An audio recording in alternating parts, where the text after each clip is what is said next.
Mark Coleman had always believed that trust was the foundation of any successful marriage. For 12 years, he'd built his life with Sarah on that very principle. They shared everything: bank accounts, passwords, even the most intimate details of their days. When friends joked about keeping secrets from their spouses, Mark would smile and say, "Sarah and I don't work that way." But what Mark didn't know was that some truths can shatter even the strongest foundations in an instant. It began on an ordinary Tuesday. Mark was preparing dinner, Sarah's favorite pasta dish, when her phone buzzed on the kitchen counter. He glanced down, not intending to pry, but the preview notification caught his eye. "I miss you too. Same place tomorrow?" The message was from someone named Alex, a name Mark had never heard Sarah mention before. Mark set down the wooden spoon, his hand trembling slightly. 12 years of marriage, and suddenly he felt like he was standing on shifting sand. Who was Alex? And what place were they meeting at? He stared at the phone, debating whether to open it. Sarah had never given him reason to doubt her before, but something about that message felt wrong, terribly wrong. The front door opened before he could decide. Sarah walked in, cheeks flushed from the autumn chill, smiling that smile that had made him fall in love with her all those years ago. "Something smells amazing," she said, kissing him on the cheek. Mark watched as she casually picked up her phone, glanced at it, and slipped it into her pocket without comment. "How was your day?" he asked, his voice steadier than he felt. "The usual," Sarah replied, washing her hands at the sink. "Meetings, client calls. Nothing exciting. Nothing exciting." The words echoed in Mark's mind as he served dinner. They ate as they always did, talking about work, about the upcoming weekend plans, about the movie they wanted to see. But beneath the normalcy, Mark felt something cracking inside him. For the first time in their marriage, he was listening for what Sarah wasn't saying. That night, Mark lay awake beside his sleeping wife, staring at the ceiling. Tomorrow, according to the message, Sarah would be meeting Alex at the same place. He had to know. The thought of following her made him sick to his stomach. This wasn't who they were, who he was, but the alternative was worse, living with doubt, with suspicion eating away at everything they'd built. Morning came too quickly. Sarah dressed with particular care, Mark noticed. A new blouse he hadn't seen before. Extra attention to her makeup. "Big meeting today?" he asked casually over coffee. "Just client presentations," she said, not quite meeting his eyes. "Might run late tonight. Don't wait up for dinner." Mark nodded, his heart pounding so loudly he was certain she could hear it. "Good luck," he managed to say as she kissed him goodbye. After she left, Mark sat motionless at the kitchen table for nearly an hour. Was he really going to do this? Follow his wife like some jealous, paranoid husband from a bad movie? But then he remembered the message, the way she'd avoided his eyes that morning, and he knew he had no choice. He called in sick to work for the first time in 3 years and waited in his car down the street. At precisely 11:30, Sarah emerged from her office building. She wasn't heading toward any client's office that Mark knew of. Instead, she walked 6 blocks to a small cafe tucked between a bookstore and a vintage clothing shop. Mark parked and followed at a distance, his stomach knotting with each step. Through the cafe window, he saw her. Sarah was sitting at a corner table, checking her watch, smiling nervously. And then a man approached, tall, dark-haired, maybe a few years younger than Mark. They embraced, not the quick hug of casual acquaintances, but something lingering, intimate. Mark felt physically ill as he watched them sit close together, talking intently, the man occasionally reaching out to touch Sarah's hand. Mark couldn't bring himself to enter the cafe. Instead, he returned to his car, hands shaking so badly he could barely grip the steering wheel. He drove home in a daze, his mind racing through every possible explanation, each one worse than the last. That evening, when Sarah returned home, later than usual, just as she'd warned, Mark was waiting in the living room, the lights dimmed, a glass of untouched whiskey in his hand. "Mark?" Sarah called, setting down her purse. "Why are you sitting in the dark? Who's Alex?" The words came out before he could stop them, his voice hollow. Sarah froze in the doorway. "What?" "I saw the message yesterday. And I saw you today, at the cafe." Mark's voice cracked. 12 years, Sarah. 12 years, and you couldn't tell me the truth?" The color drained from Sarah's face. She took a step toward him, then stopped. "Mark, it's not what you think." "Then what is it?" he demanded, standing now, the glass forgotten on the side table. "Because from where I'm standing, it looks exactly like what I think." Sarah closed her eyes, took a deep breath. When she opened them again, there were tears. "I wanted to tell you. So many times, I almost did." Mark felt something break inside him. So it was true. All those years of trust, of believing they were different, special somehow, all of it built on lies. "How long?" he asked, his voice barely audible. 6 months, Sarah whispered. 6 months. Half a year of deception. Mark tried to remember what had been happening in their lives 6 months ago.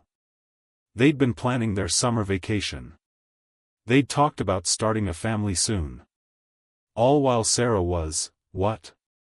Falling in love with someone else? "I need to explain," Sarah said, taking another step toward him. "Please, just listen."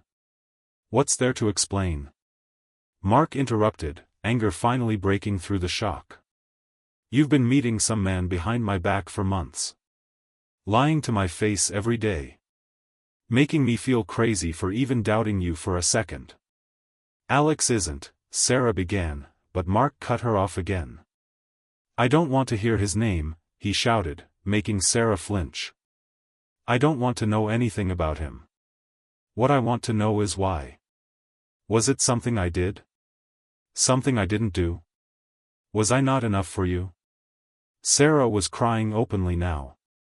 "Mark, please. You have to let me explain. It's not an affair." Mark laughed bitterly. "Then what would you call it?" "Therapy," Sarah said quietly.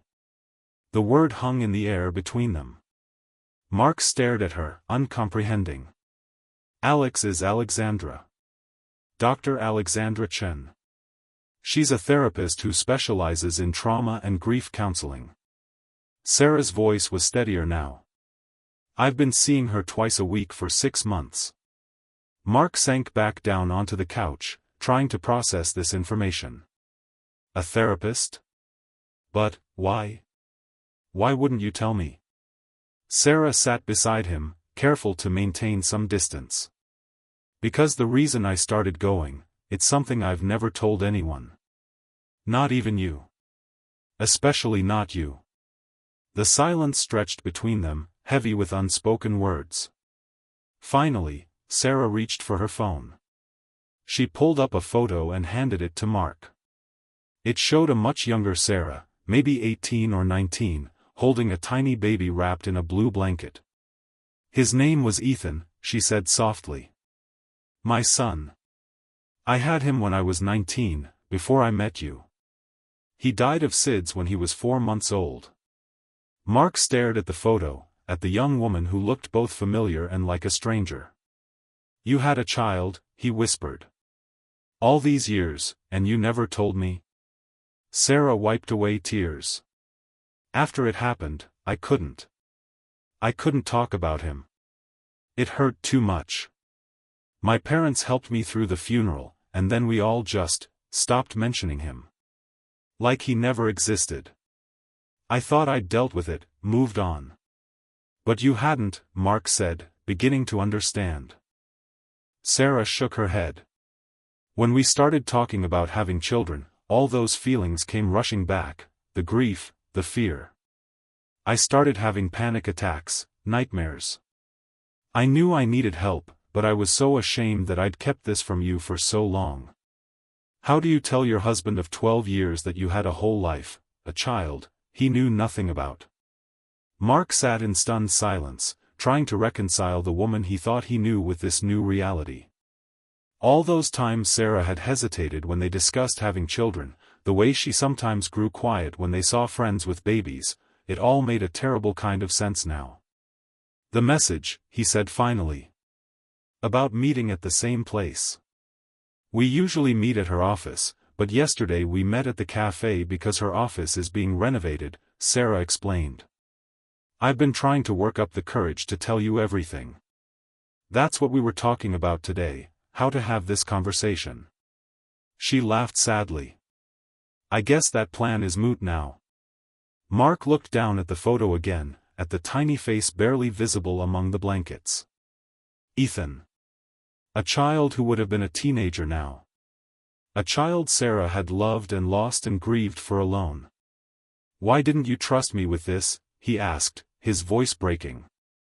"Did you think I wouldn't understand? That I'd love you less?" "I was 19, Mark. Unmarried, in college. My boyfriend left as soon as I told him I was pregnant. After Ethan died, I felt like I'd failed at the most important job in the world. I couldn't protect my own baby." Sarah's voice cracked. "When I met you, you were so perfect, so put together.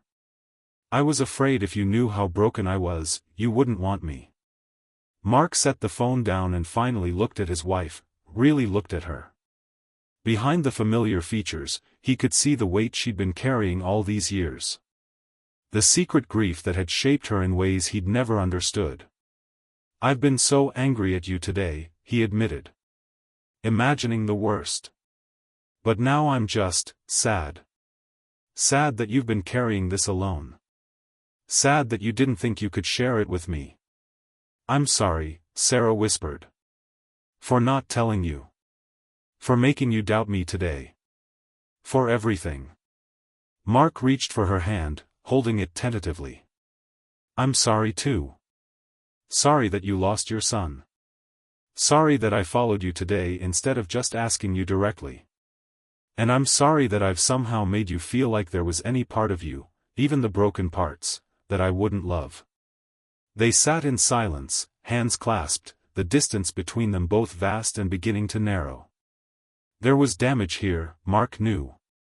Trust broken on both sides. But there was also a new understanding, a glimpse into the depths of Sarah that he'd never seen before. "Can I see more pictures of him?" Mark asked finally. "Of Ethan?" Sarah looked up, surprise and gratitude in her eyes. "You want to see them?" "He was your son," Mark said simply. "He was important to you. That makes him important to me too." Sarah nodded, tears spilling over again. "I have a box. In the back of my closet. I've never shown it to anyone." That night, they sat on their bedroom floor surrounded by photographs, tiny clothes, and hospital bracelets, the precious artifacts of a too brief life. Sarah told Mark everything, the fear when she discovered she was pregnant, the joy when she first held Ethan, the devastating morning when she found him unresponsive in his crib. Mark listened, holding her when words failed, bearing witness to the grief she'd hidden for so long. It wasn't a quick fix. In the weeks that followed, they had more difficult conversations. Mark struggled with feeling that he'd never truly known his wife. Sarah worked through her fear that Mark would see her differently now. They began seeing Dr. Chen together, learning how to rebuild trust, how to communicate the hard truths. 6 months later, they stood together at a small cemetery Sarah hadn't visited in years. Mark watched as she placed flowers on a tiny headstone, his arm around her shoulders. "I think he would have liked you," Sarah said quietly. Mark kissed the top of her head. "I wish I could have known him." As they walked back to the car, Sarah stopped suddenly. "Thank you," she said, looking up at Mark. "For not giving up on us that day.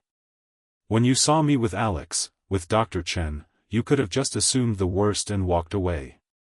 Mark thought about that moment of terrible doubt, how close he'd come to letting anger consume him. "I almost did," he admitted. But then I remembered something my dad told me before we got married. He said, in a good marriage, when something doesn't make sense, you don't assume the worst, you assume there's something you don't understand yet. Sarah smiled through tears. Your dad was a wise man. He was, Mark agreed. And he also told me that real trust isn't never having doubts, it's what you choose to do with those doubts that matters. As they drove home, Mark reflected on how differently things might have ended if he'd confronted Sarah immediately about the message, if they'd talked openly instead of him following her, if she'd found the courage to share her past sooner.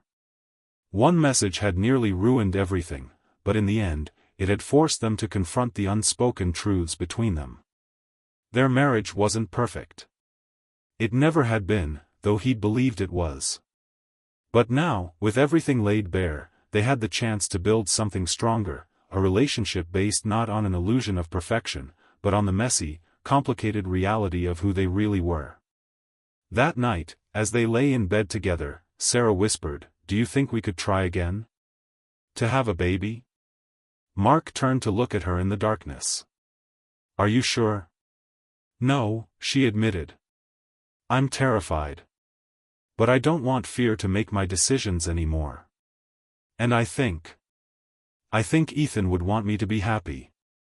Mark pulled her close, feeling the steady beat of her heart against his.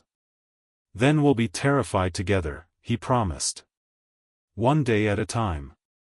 Sometimes trust breaks in an instant. But with patience, with courage, with love, it can be rebuilt, stronger than before." If you've connected with Mark and Sarah's story, please like this video and subscribe for more stories that remind us that even in our darkest moments, understanding and forgiveness can light the way forward.